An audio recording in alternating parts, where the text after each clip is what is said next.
At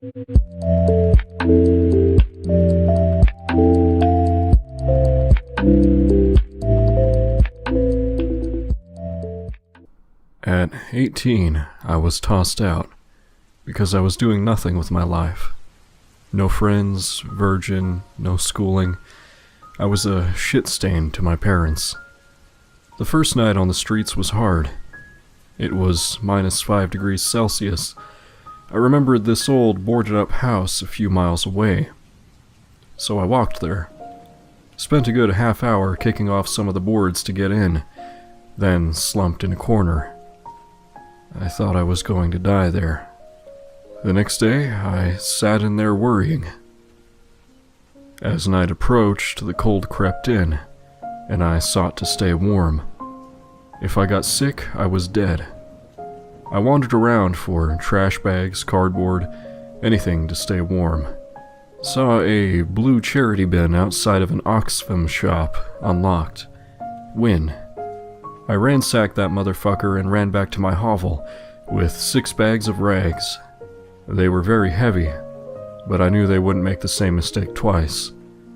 Better to have too much than not enough. I smothered myself in the rags to stay warm, and it worked okay-ish. I more or less fell asleep in the pile. Shit felt good. Felt that evil in me start to sprout. A few days later, my hunger was killing me. So at night, I lurked out again, diving into bins for half-eaten kebabs, bottles of pop, etc. It was disgusting, but it kept me alive. I lived this way for about a month. One night, after wandering, I fell asleep on a park slide. I promised myself I would just rest my eyes. I woke up with a boot in my gut. I was being kicked, punched, stomped by a group of 14 to 16-year-olds. I tried to run, but they ran after me. I made it into someone's back garden. I was cornered. I grabbed the nearest thing, a broken-off, rusted gate, and began swinging violently. I managed to get 2 of them in the face. They gave up, and I collapsed. Then the owner came out screaming at me, so I stole the gate and ran back to my hovel. My midnight raid routine continued for months, until I started to get real pissed off at everyone. No fucker was helping me, so I had to help myself. So I started raiding residential neighborhood bins. They had to have better shit in there, more wasteful the better. I'd leave bags torn wide open, chicken carcass or whatever I could find thrown all over the street. And this was fine for a while, until I started wanting more than just mere survival. I wanted money. I started breaking into old cars. My trusty fucking brick was my weapon of choice. Many sat-navs, phones, wallets, expensive shit fell to its power. I'd beat the fuck out of locked glove boxes to open them. Retards thought if they locked it, I wouldn't look. Fuck me, if it was locked, I knew something good had to be inside. I pawned that shit and started saving money. Money was good. I could afford to buy pizza rather than eat filthy stale crust out of the bins. And I kept my money in a pair of thick tights I wore on me under my jeans. Eventually I had 1,000 quid. The pawn shops I sold my shit to ripped me off because they knew the stuff I was selling was stolen, and they needed money to keep their mouths shut. And I didn't have to sign any forms saying I used to own it. Fair enough, as long as I was getting money. With that 1,000, I made a plan. I went to the council house and bought a new birth certificate to prove my identity. Then I started sleeping in an internet cafe every night. They had nice, big chairs, and at 15 quid a night, I could internet and sleep as much as I wanted. 10 p.m. till 8 a.m. Using the internet cafe, I started researching what I needed to do to get off the streets. Things were looking up for me. I thought my year of hell was over. I looked online for jobs and how one would go about getting housing without any real ID, and I was fucked. I needed the chicken before the egg. In order to renew my passport and driving license, I needed a place to stay. So I asked Marvin if I could put his cafe down as my residential address. He told me to fuck off, so I had to find a hostel. They wouldn't either, and I fucking raged. I was trapped on the streets. Without any way for me to prove who I was, I couldn't get anywhere. Eventually my 1,000 turned into 200. I was running out of cash fast, so I decided to start sleeping in my hovel and eating out of the bins again. And that was fine. My money was saved until I could figure out a way out. Until one night I was having a wash in a public park toilet, and I was mugged. They took my money and beat the shit out of me. All I was left with was the boxers I was wearing, and I found my jeans halfway across the park. I was back to nothing. Many nights I cried. I didn't want to go back to breaking into cars and pissing people off, but I had to. So a few nights later I did. I found another brick and I broke into a brand new BMW. One with great alarms and all the bells and whistles because I spotted a purse on the passenger's seat. It was worth the risk. In the purse I found jewelry, 150 quid, credit cards, debit cards, pictures, etc. Of course I took the jewelry and pawned it, and I was back up to 240 quid in a single night. Rock on. I thought of a way out. It was risky, but fuck it. I was so used to stealing everything else by now, why not pretend I lived somewhere, right? Right. I searched around for a house that was abandoned. The hovel I was living in was obviously condemned and would have sent alarm bells ringing. But this one house seemed recently vacated. A council house, obviously. Metal grills meant council. I waited until night and then I snuck around the back. To my fucking astonishment, there was a locked dog flap. It took little more than a good fucking kick to get in. Now I had a residential address. Now I needed a passport application and a driving license. I went to the post office the next day, filled out the forms. The day after that, got a passport picture done. Got my doctor to countersign, and about a month later, I had 2 letters with my name and address on it, and some government-approved ID. Now things were looking up. I could apply for jobs. I can just about laugh about it now, but that gate kept me safe when I was sleeping. I'd sleep with it next to me in the hovel. It was too heavy to use as something like a bat, but I could carry it, and I could swing it, and it proved its use. I started applying for jobs. This was 2 years ago. Recession. No fucker was hiring anyone with no skills. Everyone who had been laid off had already snapped up the jobs. I camped out at the job center for 2 hours a day begging for a job, any job. But the way I looked, the clothes I wore, the way I smelled, etc., I wouldn't have got a job even if I was offered one. I suppose they saw that too. I needed to clean myself up, but how could I? Endless fucking challenges. Nobody is going to leave a suit, shower, and razor set in their car, and breaking into houses was out of the question. With around 90 quid left from getting my ID, yes, it is that expensive, I took a chance. Went to Primark, bought my shit. 2 sets of casual clothes and a suit, bringing me down to 30 quid.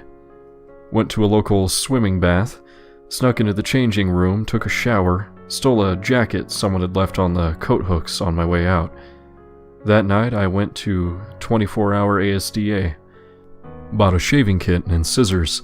Shaved in the bathroom and cut my hair before getting swiftly kicked out. I looked semi-presentable, and lo and behold, the job center started giving me the time of day, and finally I started getting somewhere. There was an opening for an IT temp, no qualifications necessary. I fucking jumped at it. The company was small, but it looked promising. Very fucking promising. I was wrong. Despite knowing my shit, I was looked down upon. It was obvious I was street shit. However, there was one girl who kind of looked past it. And at lunch, she started talking to me. She was Polish. She didn't speak English very well at all. But even though I smelt like sweat and shit, she tried to make conversation. Unfortunately, my time on the streets turned me into a fucking nut. I didn't trust people. I hated everyone, and I knew she was only talking to me out of some sense of obligation. She didn't actually like me. One day after work, I started walking home, and she asked where I lived. I didn't tell her. I said it was none of her business. She looked at me point blank and said, "You're a tramp, aren't you?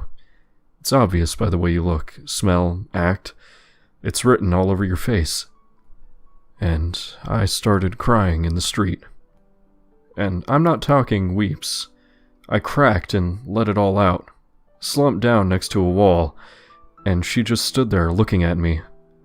When I let up, she said, "I'll take you for something to eat, but only if you promise to tell me everything. I can help you." Fine. She didn't say it in that great of English, but give her a break. She's fucking Polish. I don't speak a word of Pole, and for once in a year and a half, I reached out for help. Real help. She took me to the fucking Papa John's, bought me a huge cheese pizza, and I spilled everything. Where I was, what I was doing, the stealing, the struggling, the muggings, the beatings, everything. And then she said something I'd fucking wanted someone to say to me for a long time. "It's going to be okay. I'm going to help you." I didn't care people were staring. I sat and silently wept as she told me what she could do, what I could do, places I could visit for housing, benefits I was entitled to, etc. It was amazing. Over the next few weeks, she brought in forms for me to sign. They were tenancy papers, and every night after work we would go to the same pizza place and sign forms. She would talk me through the process. She told me how squatting would eventually land me in deep shit, and asked me if I had anywhere else to stay, a real address. I told her I didn't, and she just said, "Oh, that's bad." I never expected her to be able to help with that, and I thought we hit a dead end again. She said she would find a way around it, and a week later, sitting at that pizza place, I was filing out a income support form. She said these exact words: "I fill in address, you will stay at my. You will work, no free ride, and you not stay forever. This is just helping." I looked up, and I swear, if I never thought it would be a deal breaker, I would have jumped over that table and squeezed her until her eyes popped out. I would scrub her floors with a toothbrush if it meant actually being able to sleep lying down in a safe, warm place again. Things were moving along great. At the end of the month and a half, I was paid. 100 went to her for rent, and I was told to buy my own toiletries, clothes, and food with the rest. Things were looking up in a major way for me. The first night I met her near our workplace, all of my things being the clothes I wore, the documents, passports in my jeans pocket, and we waited for her bus. She started laying down all of the ground rules. No dirty, no leaving, no complain. You do as I say, you eat what I eat, you wash when I tell you, etc., etc. All more than agreeable. She seemed like she was having doubts about me. Understandable. She had known me less than 2 months. Her good nature was the only thing keeping her from backing out, and there was no fucking way I was crossing her. Not after all she had done for me. I listened intently, and mentally noted all of her conditions. To me, I was amazed I was actually there. I felt a warmth in me I hadn't felt for ages. She showed me into her living room, and there was a cot made out for me. She said, "This is where you sleep. This is where you live." It had a thin mattress, a sheet, a duvet, and a pillow. It was old, obviously predating her moving in. Probably found it in the heating cupboard. But to me, it was as good as a fucking emperor-sized bed with a foam mattress and Egyptian cotton sheets. It was amazing. You'd think so too if we were sleeping in a pile of dirty, ragged clothes for over a year. I stood, staring at her, trying to hold back my tears. She said, "This is home for you now. Only for a little while. Welcome home." I was so happy I started crying. My smile was genuine, from ear to ear. I went to hug her, but stopped myself. I didn't want to threaten her. She smiled and extended her arms.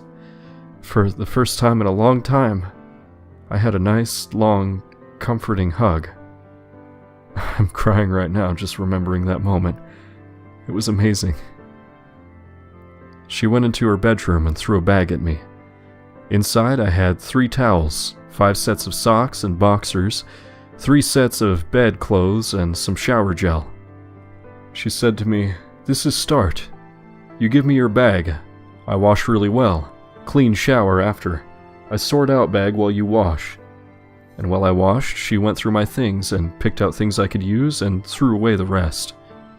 When I came out of the shower in my new things, she smiled and said, "Ha, it is a good start. We sleep now.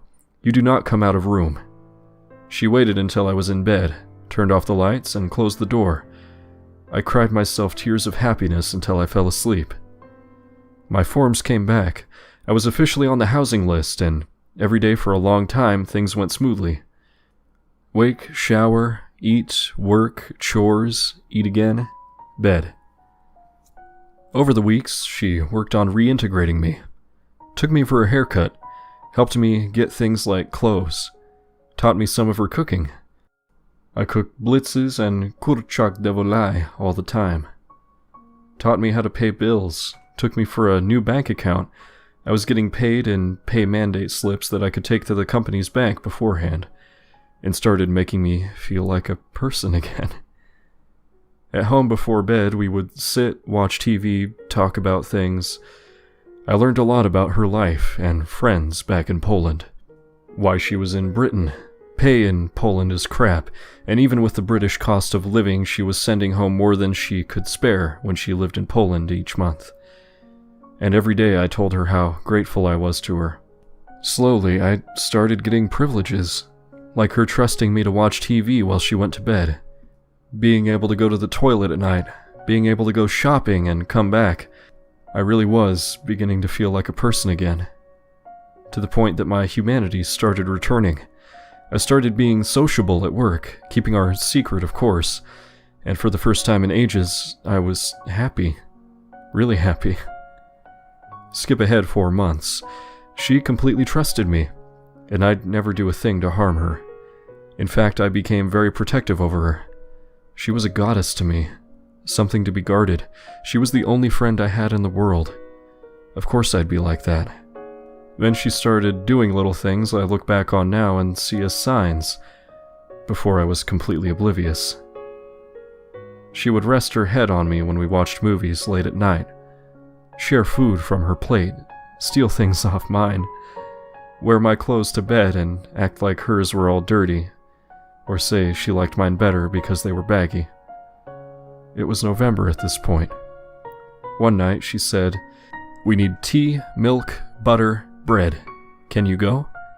And as always, I'd grab my wallet and head for the door, walk to the supermarket a few blocks away, collect what we needed, and when I came back, the cot was folded away. I looked and it was gone. She looked at me and smiled and said, "It costs too much to keep warm at night alone. We can try tonight, sleep in my bed. I think you will be good." Dumbfounded, I nodded, took a shower, put my bedclothes on, and we got into bed. I couldn't sleep a wink. This was whoa to me. Completely unbelievable. Remember, I'd never been in bed with a girl before. I didn't know what the hell to do, but I knew one wrong move and I'd be out on my ass straight back to square one. So I just lay there. Then she started talking. Word for word, she said this. "Hard to think months ago you were a tramp. You are such gentlemen now. You make good start. You work hard. Ha. And now you're in my bed, and I like it. You do good when you try." I said, "Well, I owe it all to you. Everything. If it wasn't for you, I know where I'd be right now. Sleeping in filth? Yeah. You are real, man. You try to be better. Filth is for pigs. Thanks. For everything. I really mean it. If you mean it, then let me do this. You do nothing, okay?" She took my arm and slowly rolled me around to face her, then came in close and snuggled up to me, then took my other arm and folded it over her. She said, "Stay like this." I really couldn't have moved if I tried. I was happy and petrified at the same time. My heart was going a mile a minute. She caught on and said, "Shh, we are keeping warm. Go to sleep." She fell asleep first, and after lying there, mind completely blank for hours, I did too. Sharing her bed became standard from then on, and after a week of her training me to hold her while she slept, it became normal to me. Normal, but something I looked forward to every night. Of course, I'd sometimes think of sex, but I knew where I was. She called the shots. I knew not to cross her, and I was adamant on never pissing her off. My money was saving quite well in the bank, and before I knew it, I was almost normal. Now we reached Christmas, and I thought of an excellent present to get her. I knew she wouldn't be expecting it. She mentioned it once, one thing she loved. I rushed out a week before Christmas to get it and hid it in my locker at work. Christmas Eve, we drank Baileys. Her parents and friends had sent her presents from Poland, and she was like a 10-year-old, waiting for a minute past 12, using her "I get to open one now and the rest tomorrow" clause. We watched Scrooged on TV, talked, drank responsibly. No one was drunk. One glass of Baileys an hour would hardly stun a horse. And as soon as it hit 12:01, she jumped up and then said, "Yes, now I get to open one." And she began surveying her presents. Before she picked any up, I said, "I have one for you. I hope you don't mind. I just wanted to show my appreciation for all you've done." She looked at me with rabid excitedness. I pulled it out from behind the TV and handed it to her. She looked at me with a face beaming with excitement. I said, "Open it if you want to." She tore off the wrapping to reveal a brand new Yamaha saxophone. She said to me once it was her favorite thing to do in school, and she got really good, but couldn't afford one, so she had to quit at 18. She was only 22 now. I thought she would still love it. She was always sending every spare penny home, so I figured she would never get one herself. She stared at it, let out an excited utterance like, "Ah!" She held it for a second, put it back into its case, and jumped on me. She wrestled me down onto the sofa, pinned me down, and wrapped her arms around me. "Thank you. How did you know? It's amazing. I love it. Thank you so much." I said, "You have no idea how important you are to me. I'd still be in the gutter if it wasn't for you. This is nothing compared to how much I owe you. I'm just so glad you like it." She looked down at me and said, "You really mean what you say, don't you?" Sincerely, I nodded. "Close your eyes for a second." I stared at her for a second, not knowing where she was going with it. She said it again. "Close your eyes." I did, and she kissed me so deeply and passionately, she never broke it for ages. Running her fingers up my arms and resting them in my palms, she continued, obviously loving every second of it. I kept my eyes closed and enjoyed every second until she pulled away. I opened my eyes. No sooner did I open them than she tugged me up and led me into the bedroom. I was thrown onto the bed. She dived on top of me, straddling my clothes off, kissing me, tearing her clothes off, me completely clueless and lost, not knowing what to do, but loving every second. Hard as a fucking rock. I was mounted and ravaged, pinned down and ridden hard. I could swear the room was moving, completely intoxicated by everything. She moved my hands up to her breasts and squeezed her hips even harder, and rode faster and faster until I felt myself coming. She felt my body tensing and bowed down on me, squeezing tight, and rode hard. It was a win-win. We both came my first time, and we did it 4 more times. It was very early in the morning before we were both too exhausted to carry on. As she rolled off me and curled herself around, I said, "In case you didn't hear the first 100 times, you're amazing." She giggled and wrapped herself around me as I got between the sheets. As she put her arms around me, I said, "I'm glad you like the sax." She said, "I got more than my sax, which I love, thank you. You were virgin before tonight, I remember you saying?" I looked over and nodded. 3 things, actually. That was my first kiss on the sofa, too. She awed and squeezed me tightly. And then she went, "Oh," and switched her nightstand light on. "I got you a present, too. Would you like it?" I smiled and nodded. Nothing could compare to what I just had, but all the same, I was thrilled that she got me something, too. I wasn't expecting anything. She pulled a little box with a bow tie on it. She took my hand and placed it in my palm. I pulled the bow and opened the box. There was a key inside and a little note. It simply read, "Stay here with me." I wrapped my arms around her and squeezed tightly. Of course I wanted to stay. She knew exactly what to get me. I was thrilled. After a little more making out, we fell asleep. I woke up the next day to the sweet sound of sax coming from the living room. I assessed my nakedness and the clothes thrown around the room. Last night really happened. I'm here to stay. She likes me. I like her. This is the best Christmas ever. I love my life. I walked into the living room after putting my bedclothes back on. She was sitting in nothing but her panties with the sax. All of her other presents were opened and handled, yet abandoned. It would seem she really liked my sax the best. As I entered, I said, "Good morning," and she jumped up, loving the sight. I smiled. Who wouldn't? She ran towards me and screamed, "Christmas!" and fell into my arms. I couldn't have been happier, simply because she was so happy. She really was like a big kid. She led me in and sat me down next to her, then pushed me over and pressed down on me and said, "New rules." "Oh, okay. Now you are my boyfriend. You live here. You don't accept any house offers, ever." And as she said ever, she thumped my chest softly. "I completely agree," I said. I wrapped my arms around her. She giggled and waggled around on top of me. Now I have 4 things. It is a very good Christmas.